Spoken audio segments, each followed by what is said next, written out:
خب سلام عزیزانم، چطورید بچه‌ها؟ خوبید؟ بریم سراغ اتچ اچس ناب. حالا ببینید شاتشو.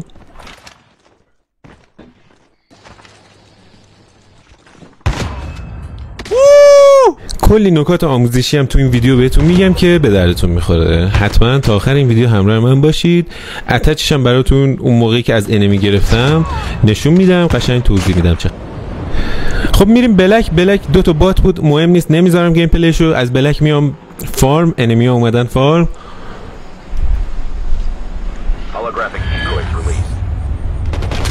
این دوست مظلوممون این گوشه قایم شده بود. خب ما هم وانشاتش میکنیم. یکی دیگه این پشته.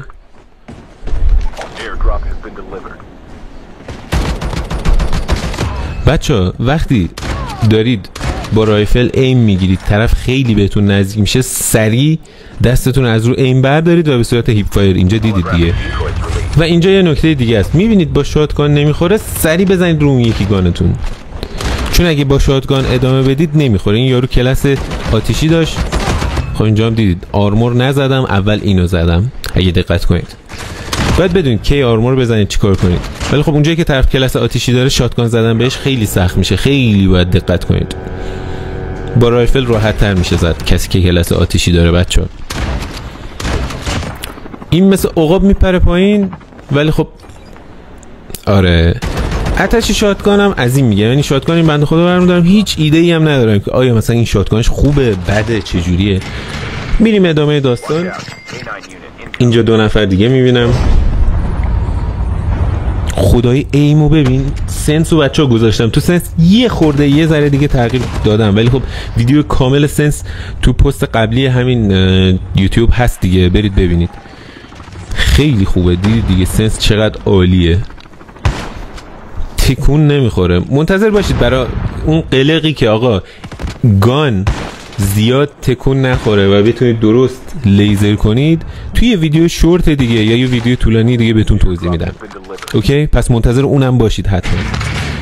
دیدید چند دقیقه قبل کلا زیاد گانه تو دستم لگد نداره. اگه دقت کرده باشید گانه،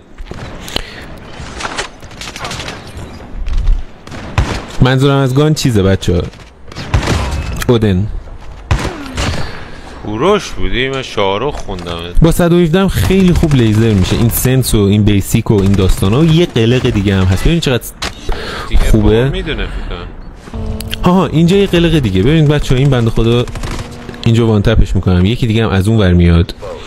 اینجا یه قلقی داره. خب من میرم عمدن زمان بندی میکنم، از اینجا میرم بالا. اینجا یه سرعتی بهم میده. بچه‌ها اینجا نفر دومی که زدم یه قلقی داشت، الان قلقشو بهتون میگم. شما از یه ارتفاعی که میرید اسلاید میزنید، سرعتتون بیشتر میشه. از این استفاده کردم زدمش، اگه دقت کرده باشید. دوباره ببینید ویدیو رو.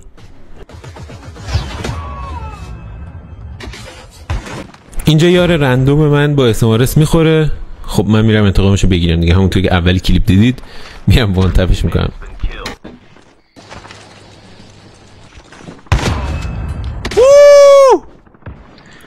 مای منو باهاش استفاده کنید. خب بچه‌ها یه سری نکات دیگه هم لازم می‌دونستم بهتون بگم. بچه‌ها دقت کنید، وقتی یه شاتی رو میس میدید نترسید یا استرس نگیره. خب دور همونو با راحتی انمی رو میتونید بزنید، چیزی رو از دست ندید. شما فقط باید یه شات به انمی بزنید و کارش تمومه. خب اینو همیشه یادتون باشه. و اگه دیدید شات دومو نزدید به انمی دیگه، کلن شاتگان رو بیخیال شید، برید سراغ رایفلتون. خب یه چیز دیگه بکشید بزنید. اینجا هم یه کار تمیز.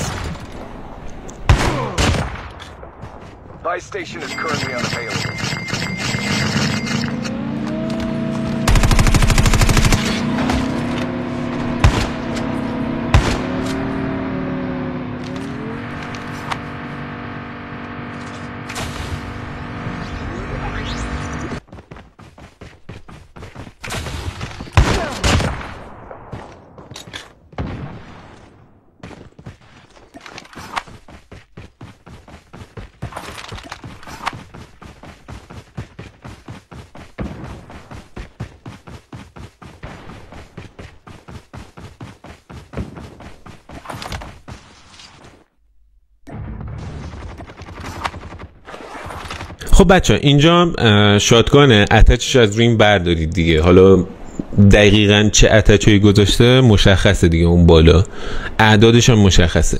یه نکته خیلی مهم دیگه اینه که دقیقاً اینایی که من گذاشتم، پرکایی که من گذاشتم هم برای 117 بذارید برای ایم اسیست بهتر، همون پرکایی که برای شاتگان گذاشتم بهترین پرکایی که میشه گذاشت همین ناست. خب یعنی برای 117 میخوای لیزر کنی این پرکا رو بذار، برای شاتگان هم میخوای لیزر کنی این پرکا رو بذار. جوابه. بچه جلوتر یه نکته خاص دیگه هم دارم. 2 نفر هستن، من میرم یه نفر رو بزنم، میبینم یکی دیگه هست، وارد درگیری نمیشم، برمیگردم. چرا؟ چون تو این فایت احتمال این که بزنم یا بخورم 50-50. میخوام درصد اینی که من میزنم بیشتر باشه. خب نگاه کنید الان ادامه رو.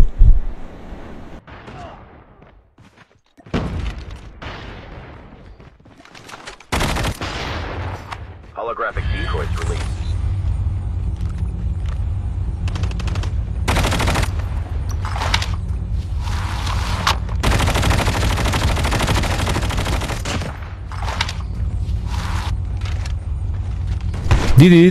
دیدم نمیتونم بک دادم. شما هم جایی میبینید نمیتونید برنده بشید الکی فایت ندید. اینجا دیدم یارو تو دیدمه، اون یکی هم نمیتونه بریم شلیک کنه، اول اونو زدم بعد این یکی هم راش میده که اشتباه میکنه.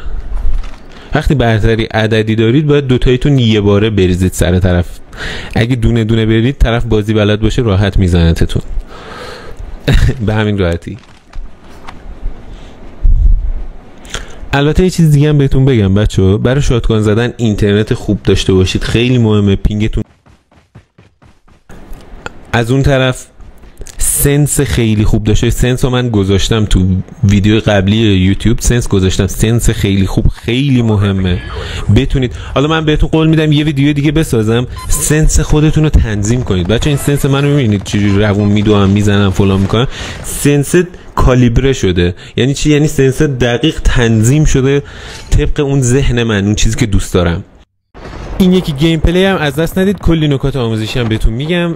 اینجا در واقع دارم تنهایی پلی میدم، یعنی هم تیمی‌های رندوم هم هیچ کدوم تقریبا اونقدر بازیشون خوب نیست و کارو خودم تنهایی مجبورم در بیارم. اینو هیچ وقت یادتون نره، M4 همیشه جزو بهترین گان‌های بازی بوده و هر سیزن هم خوبه. ایم اسیست خوبی داره، سرعت تیر خوبی داره، همه چی شوکیه.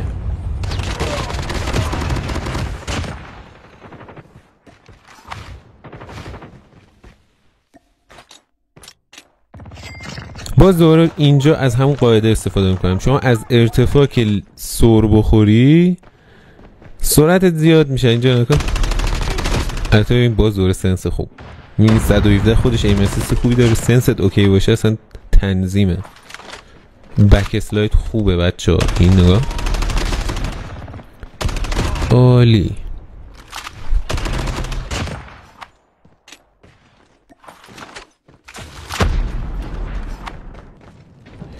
اینجا اگه دقت کنید دوباره سری بین ADS و هیپ فایر چنج میکنم، یعنی میبینم زیادی بهم نزدیک میشه، ADS رو تبدیل میکنم به هیپ فایر. سری نگاه کن.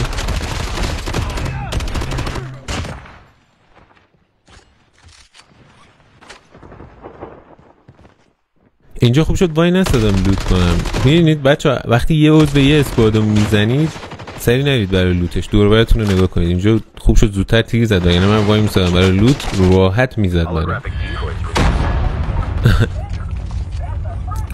کلا یه ویژگی تسلیم نشدنی هم دارم، هر چقدر دنبال کنن بازم میزنمشون. اینجا دیگه میبینم آقا دیگه نگرفت میرم اون برتر. جلوتر اگه شاتگان داشتم میتونستم یه کاری بکنم، ولی خب تعدادشون زیاد بود. یارو هم با جک 12 تخ تخ تخ. خب میریم گولاگم به راحتی جمع میکنم، میایم دوباره تو بازی. دشواری نداریم که. بعداً یه دونه شورت یوتیوب بیا قطعاً میسازم که بگم چجوری تو گولاگ برنده بشید بچه ها. قلق داره، نکته داره. خب حتی اینجا که فکر کنم طرف باته، ولی خب کلی میگم. یه چند تا بات میزنم، بعد میام جلوتر میخورم به 2 تا اسکواد که با هم درگیرن. خب اینجا تنهایی بین دوتا اسکواد کارو در آوردن واقعا سخته، ولی خب مدیریتش میکنم. دقت کنید، Holographic decoys. فکر بازی همه چیزه. از اونجایی که انمی انتظار داره نرید بچه ها. دیدی پشتش به من بود، فکر نمیکرد من از این ور بیام. ولی خب فکر بازی خیلی مهمه. حتی اگه دیوایست هم ضعیف باشه ولی فکر بازی داشته باشی جلو میفتی از طرف مقابلت. اوکی؟ اینجا 2 نفرن، ولی خب میگه خب ساده است دیگه زدن 2 نفر که چیزی نیست. 2 تاشون مونده عمو محمود. ولی یه بحثی هست بچه‌ها. کلاس آتیشی یه داستان دیدی ایم گرفتم نتونستم بزنم چون آتیشی سرعتشو زیاد میکنه. زدن کلاس آتیشی آسون نیست، اصلا آسون نیست. بچه اتچ این کیار مرم میخواید براتون بذارم، اگه میخواید کامنت کنید، ویدیوهای بعدی براتون میذارم. میبینید ایمم نمیگیره یا اذیت میشم بخوام بزنم آتیشیو. چرا؟ چون سرعتش بیشتر میشه و دائم این سرعتش بیشتره. خب و زدن کلاس آتیشی واقعا 2 برابر مهارت و سختی داره. خب حالا در ادامه دوباره به یه اسکواد دیگه میخوریم.